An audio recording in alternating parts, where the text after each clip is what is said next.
Dear students, आप सभी का pathfinders by N academy IAS पे स्वागत है। I hope you are doing excellent. आज सुबह मैंने क्यूबा के ऊपर एक वीडियो डाला था और उसके ऊपर some of the comments which I really like. The first comment was, कुछ स्टूडेंट्स ने कहा कि डी-डॉलराइजेशन को जल्दी कंटिन्यू करना पड़ेगा इन ऑर्डर टू एंश्योर कि अमेरिका यूनिलैटरलिज्म ना कर सके, और दूसरा क्यूबा कंट्री के ब्रिक्स को में फुल टाइम मेंबरशिप दे देना चाहिए। क्यूबा को ब्रिक्स का एक फुल टाइम सदस्य बनाना चाहिए। इसके ऊपर कॉन्फ्लिक्टिंग व्यू पॉइंट है। कुछ का कहना है कि इंडिया को क्यूबा के मेंबरशिप ब्रिक्स से फ़ायदा होगा, और कुछ का कहना है कि क्यूबा के एंट्री करते हुए इंडिया के लिए ये फ़ायदा नहीं होगा because BRICS will become a anti western organization. तो आपका क्या ओपिनियन है? आप ज़रूर इसके बारे में सोचें कि क्या क्यूबा को ब्रिक्स की सदस्यता देनी चाहिए कि नहीं देनी चाहिए। ओके, आज के इस पर्टिकुलर सेशन में हम लोग बात करने जा रहे हैं जापान और यूरोप यूनियन के बीच एक हिस्टोरिक समझौता हुआ है, एक हिस्टोरिक एग्रीमेंट हुआ है which is the security and defence partnership. Now why it is a historic security and defence partnership? ये हिस्टोरिक क्यों है, ये ऐतिहासिक क्यों है? इसके कारण है जापान और यूरोप यूनियन, ये दो ऐसे कंट्री और ऑर्गेनाइजेशन हैं जो हमेशा से economic pillar of foreign policy पे ज़्यादा फोकस करते हैं, इकोनॉमिक रिलेशनशिप पे ज़्यादा फोकस करते हैं। जापान इसीलिए because Japan second world war के बाद न्यूक्लियर वेपन इसके ऊपर अटैक हुआ था, तो जापान उसके बाद से एक पैसिफिज्म विचारधारा को फॉलो कर रहा है, जिसमें जापान हमेशा से अपने इकोनॉमिक मॉडर्नाइजेशन के ऊपर फोकस करता है और डिफेंस में एक मिनिमम फोर्स रखता है जिससे दूसरे कंट्री को खतरा ना हो। तो इसी को जापान में पैसिफिज्म कहते हैं। इसलिए जापान जो है एक्सेप्ट अमेरिका किसी भी इस तरीके के कंट्री के साथ या ऑर्गेनाइजेशन के साथ इस तरीके के सिक्योरिटी और डिफेंस पार्टनरशिप में एंटर नहीं करता है। अगर दूसरी तरफ यूरोप यूनियन की बात करें तो यूरोप यूनियन भी हमेशा से इकोनॉमिक टाइज के ऊपर ज़्यादा फोकस करता है, और इसीलिए यूरोप यूनियन अभी तक चाइना से बहुत ज़्यादा ऑब्सेस था बिकॉज चाइना और यूरोप यूनियन के बीच में बहुत ज़्यादा इकोनॉमिक पार्टनरशिप थे।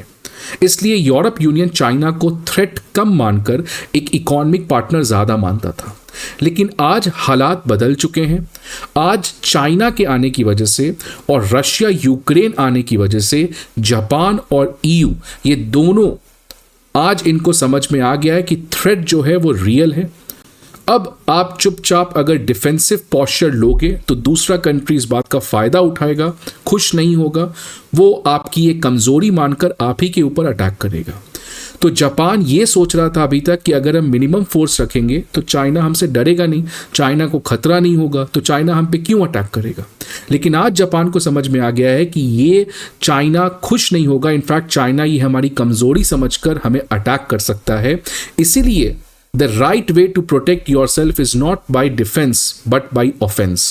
इसलिए जापान और EU ये दोनों अपने फॉरेन पॉलिसी में एक रिकैलिब्रेशन कर रहे हैं और इकोनॉमिक एस्पेक्ट ऑफ रिलेशन के बियॉन्ड अब वो मिलिट्री पार्टनरशिप, मिलिट्री एग्रीमेंट की तरफ बढ़ते हुए नजर आ रहे हैं। So that is why this agreement is historic, because ये चीज़ें आप जापान और EU से एक्सपेक्ट जनरली नहीं करते, but yes that is the reality.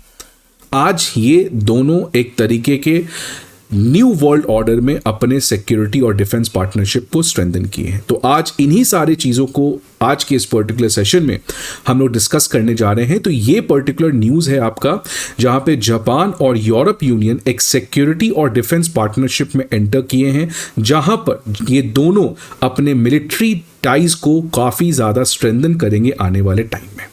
इस एग्रीमेंट में बहुत सारे चीज़ों के ऊपर बात की गई है, बट जो सबसे इंपॉर्टेंट इस एग्रीमेंट में बात किया गया है वो है दोनों का navy to navy cooperation. Japan और यूरोप यूनियन के जितने भी कंट्रीज हैं उनके बीच में आने वाले टाइम में नेवल कोऑपरेशन बहुत ज़्यादा बढ़ेगा, नेवल एक्सरसाइजेस किए जाएंगे, बिकॉज आपको पता है आज कंटेस्टेशन लैंड पे नहीं है, मैरीटाइम पे है, सी पे है।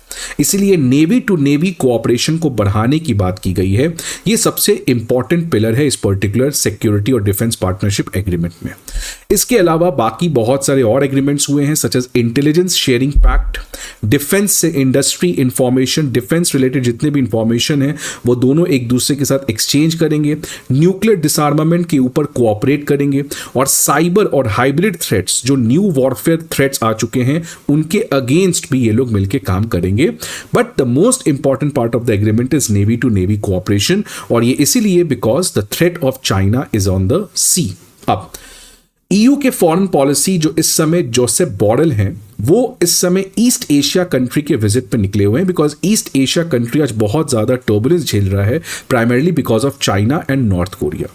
इसीलिए यूरोप यूनियन जो है वो ईस्ट एशिया में अब बहुत ज़्यादा इन्वेस्ट कर रहा है। तो जोसेफ बोरेल इस समय जापान आए हुए हैं, और जापान के बाद वो साउथ कोरिया जाएंगे। अब जब वो जापान में आए हैं तो ये पर्टिकुलर एग्रीमेंट हुआ है security and defence partnership agreement. ये एग्रीमेंट का इन्होंने रीजन बताया है। रीजन क्या बताया है कि we live in a very very dangerous world, and yes that is correct. दो तरीके के वॉर चल रहे हैं आज, मिडिल ईस्ट में वॉर और आपका फिर यूरोप में war. We live in a world of growing rivalries, globalization का गोल्डन एरा खत्म, कोऑपरेशन खत्म, आज दुश्मनी, अलायंस, ब्लॉक पॉलिटिक्स वापस से बढ़ा है, climate threat has increased and war की प्रोबेबिलिटी आने वाले टाइम में अब और बढ़ गई है। ताइवान का वॉर कब हो सकता है ये no one knows, it can happen at any time. और इन सारे चीजों का एक ही सॉल्यूशन है, वो है पार्टनरशिप अमंग द फ्रेंड्स। ये जोसेफ बोरेल ने कहा, और यूरोप यूनियन आज जापान को एक इंपॉर्टेंट फ्रेंड मानता है। इसके अलावा जापान और ईयू ने यह भी कहा कि यूरोप और इंडो पैसिफिक, ये दो जो रीजन है ये आपस में इंटरकनेक्टेड है और इंटरडिपेंडेंट है। इसलिए Europe security can be achieved by stability in Indo Pacific, and Indo Pacific stability needs Europe. इसलिए यूरोप और इंडो पैसिफिक को एक साथ देखने की प्रयास ये दोनों मिलके किए हैं। अब इसके बारे में जियोपॉलिटिकल एनालिसिस करेंगे हम लोग, बट आगे बढ़ने के पहले एक इंपॉर्टेंट इंफॉर्मेशन कि 4 नवंबर से हमारे बैचेस करोल बाग, मुखर्जी नगर, पटना, प्रयागराज, ये चारों ब्रांचेस में चारों सेंटर्स पे स्टार्ट होने जा रहे हैं at a very very discounted price of 59,999। Karol Bagh, Mukherjee Nagar, Prayagraj, Patna, इन चारों के डिटेल्स आपको यहाँ मिल जाएंगे। Unacademy IAS comprehensive GS course के अलावा CSAT course, essay writing course, comprehensive current affairs, full length test series और ऑप्शनल जैसे कोर्सेज को भी प्रोवाइड करता है। इन सारे इंफॉर्मेशन के लिए आपको हमारे ऑफलाइन ब्रांचेस पे विजिट करना होगा, या नहीं तो आप हमारे इस ऐप को डाउनलोड कर सकते हैं जहां पे आपको ये सारे इंफॉर्मेशन काफी क्लियर और प्रिसाइज तरीके से दिए जाएंगे। ना पहली बात करते हैं कि ये हिस्टोरिक एग्रीमेंट क्यों है, उसमें जापान का इस तरीके का एग्रीमेंट करना ये क्यों बहुत स्पेशल बात है। आप देखिए, जापान सेकेंड वर्ल्ड वॉर के बाद, मैंने पहले भी कहा, एक पैसिफिज्म को फॉलो कर रहा था। पैसिफिज्म का मतलब इकोनॉमी पे फोकस करो, डिफेंस के ऊपर कम फोकस करो, इतना मिनिमम फोर्स रखो जिससे किसी तीसरे कंट्री को आपसे डर ना हो। इसलिए Japan always try to follow a policy of appeasement. वो चाइना को खुश रखना चाहता था, इसलिए जापान कभी भी अपने डिफेंस को ज्यादा अपग्रेड नहीं करना चाहता था, सो दैट चाइना को सिक्योरिटी डिलेमा हो। लेकिन आज जापान को समझ में आ चुका है कि अगर हम लोग मिनिमम फोर्स रखेंगे तो ये चाइना हमारी कमजोरी समझेगा और आने वाले टाइम पे हमें अटैक कर सकता है। जिस तरीके से रशिया यूक्रेन वॉर हुआ, सेम तरीके की घटना यहां भी हो सकता है। चाइना किसी भी समय जापान के ऊपर अपने एग्रेशन को बढ़ा सकता है। ये शिंजो एबे जो जापान के पुराने लीडर थे, इन्होंने सबसे पहले इसके बारे में सोचा था, और इसी के बाद से इंडो पैसिफिक का कॉन्सेप्ट आया, जापान क्वाड की बात करने लगा। लेकिन जब रशिया यूक्रेन वॉर हुआ है 2022 में, तो जापान का ये जो डर था ये और ज्यादा बढ़ गया है, और इसलिए जापान अपने मिलिट्री एस्पेक्ट ऑफ पार्टनरशिप को काफी ज्यादा स्ट्रांग कर रहा है, जिसमें जापान अपने अलायंस पार्टनर जो इस समय केवल एक ही है, यूनाइटेड स्टेट्स, उसके साथ अपने मिलिट्री पार्टनरशिप को बढ़ाया है। लेकिन एक सबसे इंटरेस्टिंग बात जापान क्या कर रहा है कि वो अमेरिका के बियॉन्ड बाकी मिडिल पावर्स के साथ भी अपने अलायंसेस को काफी ज्यादा स्ट्रांग कर रहा है, अपने मिलिट्री पार्टनरशिप को स्ट्रांग कर रहा है with the middle powers such as Australia, India, UK, Europe and Indo Pacific countries. इन मिडिल पावर्स के साथ भी जापान काफी एग्रेसिवली अपने मिलिट्री पार्टनरशिप को बढ़ा रहा है, primarily in order to deter and increasingly assertive China. तो जापान में एक नया आउटलुक देखने को मिला है। आज जापान डिफेंस की तरफ हटकर ऑफेंसिव की तरफ बढ़ रहा है। आज जापान ने अपने डिफेंस स्पेंडिंग को 2% ऑफ जीडीपी पे ले गए हैं। आज जापान एक नेक्स्ट जनरेशन फाइटर जेट बना रहा है इटली और यूके के साथ मिलके। तो ये सब चीजें जापान में आप कभी इमेजिन नहीं कर सकते हैं। लेकिन जब से शिंजो एबे आए हैं तब से जापान में एक नया आउटलुक है और अब जापान जो है वो मिलिट्रली अपने आप को काफी ज्यादा एडवांस करने का प्रयास कर रहा है। और जो इस समय के जापान के प्राइम मिनिस्टर हैं इशिबा, उन्होंने क्या कहा है देखिए, today's Ukraine could be tomorrow's east Asia. और इसीलिए इशिबा तो in fact NATO like regional alliances तक की बात करी है। ये जापान जो अमेरिका के अलावा किसी भी कंट्री के साथ इस तरीके की सिक्योरिटी डिफेंस पार्टनरशिप नहीं करता था, आज जापान इतना मजबूर है कि वो नाटो लाइक रीजनल अलायंसेस की भी कल्पना कर रहा है, की भी बात कर रहा है। अगर यूरोप की बात करें तो यूरोप अभी तक काफी ज्यादा खुश था। नाटो था, नाटो के बाद जब सोवियत यूनियन कोलैप्स हुआ तो यूरोप को लगा अब तो कोई दिक्कत ही नहीं है, रशिया तो खत्म हो चुका है, अब हमें कोई प्रॉब्लम नहीं है। तो यूरोप अभी सोचा कि रशिया का कोई खतरा है नहीं, नाटो में अमेरिका हमें सपोर्ट कर ही रहा है, तो क्या चिंता करना है। तो इसलिए एक यूरोप जो है वो भूल चुका कि मिलिट्री खतरा क्या होता है और यूरोप पूरा बल लगा दिया, पूरा फोकस किया इकोनॉमी के ऊपर। और सबसे बड़ा यूरोप का इकोनॉमिक पार्टनर कौन बना? चाइना। तो चाइना के साथ खूब मिलकर ट्रेड किया, इन्वेस्टमेंट किया, खूब सब कुछ बढ़िया चला। लेकिन अब यूरोप का वो जो एक तरीके का सुहाना सपना था, एक गोल्डन पीरियड था, अब वो खत्म हो गया। कैसे खत्म हो गया? बिकॉज आज यूरोप में एक वॉर चल रहा है और ये वॉर है रशिया यूक्रेन के बीच में। और इनफैक्ट ये वॉर आने वाले टाइम में और बढ़ते हुए नजर आ रहा है, बिकॉज जिस तरीके से नॉर्थ कोरिया और रशिया के मिलिट्री अलायंसेस हुए हैं तो यूरोप को और डर लग रहा है कि कल को रशिया जो है वो यूक्रेन के बियॉन्ड भी अपने एग्रेशन को कर सकता है, बिकॉज अब रशिया के पास पार्टनर्स हैं, नॉर्थ कोरिया है, ईरान है। और आज जो यूरोप का चाइना के प्रति प्यार था, चाइना से जो ऑब्सेशन था, वो खत्म हो रहा है। बिकॉज एक तो चाइना यूरोप यूनियन के इंटीग्रिटी को तोड़ना चाह रहा है। आज चाइना ईस्टर्न यूरोपियन कंट्री के साथ दोस्ती बढ़ा रहा है सो दैट यूरोप का जो यूनिटी है वो टूट सके। आज चाइना रशिया को डिप्लोमेटिकली, इकोनॉमिकली, फाइनेंशियली, पॉलिटिकली हर तरीके से सपोर्ट कर रहा है और उसी की वजह से रशिया अपने एग्रेशन को कंटिन्यू कर रहा है यूक्रेन में। तो यूरोप जो है आज उसको समझ में आ चुका है कि एक तो रशिया का थ्रेट रियल है और दूसरा चाइना से अपने ऑब्सेशन को कम करना होगा। और इसीलिए यूरोप जो है अब वो अपने मिलिट्री एस्पेक्ट और अपने पार्टनर्स को डाइवर्सिफाई कर रहा है।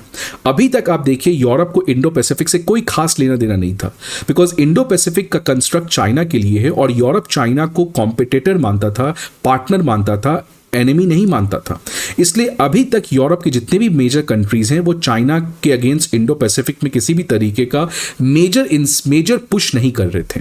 और यही बात इंडिया को पसंद भी नहीं आ रहा था। इंडिया हमेशा से चाहता है, अमेरिका भी चाहता है कि यूरोप जो है वो इंडो पैसिफिक पे ज़्यादा फोकस करे।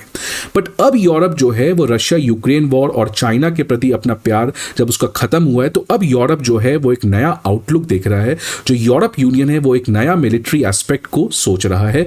और इसीलिए आप देखो जर्मनी के जो चांसलर हैं वो रिसेंटली इंडिया विजिट किए, स्पेन के जो प्राइम मिनिस्टर है वो 18 साल के बाद विजिट किए और अब जापान और ईयू का एक पार्टनरशिप हुआ है और जिसकी वजह से यूरोप यूनियन पहला किसी भी कंट्री जो इंडो पैसिफिक में है उसके साथ इस तरीके का डिफेंस पार्टनरशिप किया है। तो इसलिए यूरोप के लिए भी ये चीज़ कोई इमेजिन नहीं कर रहा था। तो यूरोप में भी आज एक मिलिट्री एस्पेक्ट के ऊपर ज़्यादा फोकस हुआ है। इसके अलावा ये जो यूरोप यूनियन के जो फॉरेन पॉलिसी चीफ हैं बोरेल, वो अभी जापान में, जापान के बाद वो साउथ कोरिया जाने वाले हैं और प्रोबेबली साउथ कोरिया में भी इसी तरीके के डिफेंस और सिक्योरिटी पार्टनरशिप की एक्सपेक्टेशन है। बिकॉज रिसेंट टाइम्स में साउथ कोरिया नॉर्थ कोरिया का बहुत ज़्यादा प्रोवोकेशन झेल रहा है। तो इसीलिए ये पर्टिकुलर सिक्योरिटी डिफेंस पार्टनरशिप हो सकता है यूरोप यूनियन अब साउथ कोरिया के साथ अपग्रेड करे। तो that is why I was trying to say you कि एग्रीमेंट हिस्टोरिक है, बिकॉज जापान और यूरोप यूनियन इस तरीके के सिक्योरिटी डिफेंस पार्टनरशिप करते हैं, which is something tells about the future. ये फ्यूचर के बारे में बताता है कि कैसे आने वाले टाइम में जो कंट्री अभी तक इकोनॉमी, ग्लोबलाइजेशन, पीस की बात करते थे, आज ये लोग एक नए रियलिटी को फेस कर रहे हैं। आज ये लोग एक तरीके से अनसर्टेन अनप्रेडिक्टेबल वर्ल्ड ऑर्डर की बात कर रहे हैं। आज जापान को पता है कि अमेरिका हमें सपोर्ट करेगा, बट कितना करेगा इसकी कोई गारंटी नहीं है, बिकॉज अमेरिका के ऊपर भरोसा जापान का और यूरोप यूनियन का भी, इन सभी कंट्रीज जो अमेरिका के हेजेमनी के अंदर काफ़ी ज़्यादा चैन से बैठते थे, आज अमेरिका की हेजेमनी खुद डिक्लाइन हुई है। तो आज ये जितने भी मिडिल पावर्स हैं वो अपने आप को स्ट्रेंथन कर रहे हैं, वो अमेरिका के ऊपर अपने डिपेंडेंसी को कम कर रहे हैं। अब इन सारे डेवलपमेंट से इंडिया को क्या इंपैक्ट होगा? So it is a very very good news for India, because पहली बात, इंडिया ऑलवेज वांटेड कि जापान एग्रेसिवली चाइना को डेटर करे, बिकॉज जापान नो डाउट एक इकोनॉमिक पावर है, और अगर वो मिलिट्री पावर पे फोकस करे तो उसके पास वो टेक्नोलॉजी है। तो India always wanted a bold Japan, वो जापान जो एक्ट कर सके, और आज जापान जो है वो पैसिफिज्म के बाहर भरकर बोल्ड डिसीजंस ले रहा है। दूसरा सबसे बेनिफिट क्या है कि इंडिया ऑलवेज वांटेड कि फ्रांस, जर्मनी, स्पेन, ये जितने भी मेजर यूरोपियन कंट्रीज हैं ये इंडो पैसिफिक में अपने आप को इन्वॉल्व करें। इंडिया कभी नहीं चाहता है अमेरिका के ऊपर अपने डिपेंडेंसी को बढ़ाना, चाइना को रोकने के लिए, इसलिए इंडिया हमेशा से मिडिल पावर्स की बात करता है। आपको पता होगा Japan, Australia, India trilateral, Japan, France, India trilateral, because great powers के साथ काम करने में सच एज अमेरिका बहुत प्रॉब्लम होता है, because great powers are very very selfish, और वो दूसरे कंट्री को कब बर्बाद कर दे उन पर कोई ट्रस्ट नहीं कर सकता है। लेकिन मिडिल पावर्स के साथ क्या है कि मिडिल पावर्स वांट पीस, उनको कोई हेजेमनिक एस्पिरेशन नहीं है। इसलिए यूरोप अगर इंडो पैसिफिक में आ रहा है, फ्रांस, जर्मनी, ये बड़े बड़े कंट्रीज इंडो पैसिफिक में आ रहे हैं, जापान, ऑस्ट्रेलिया जैसे कंट्री अगर चाइना के अगेंस्ट और एग्रेसिवली काम कर रहे हैं, तो फिर अमेरिका की जरूरत ही क्या है अगर ये सारे मिडिल पावर्स एक साथ आके मिलके काम करें। So that is good news for India कि इंडिया को चाइना को डेटर करने के लिए अमेरिकन डिपेंडेंसी कम हो जाएगा, और middle power alliances, middle power balance of power politics ज्यादा इंपॉर्टेंट हो सकता है। आपका क्या व्यू पॉइंट है आप जरूर कमेंट बॉक्स में बताएं। आई होप आपको ये वीडियो अच्छा लगे। See you again in the next video. Thanks for watching it.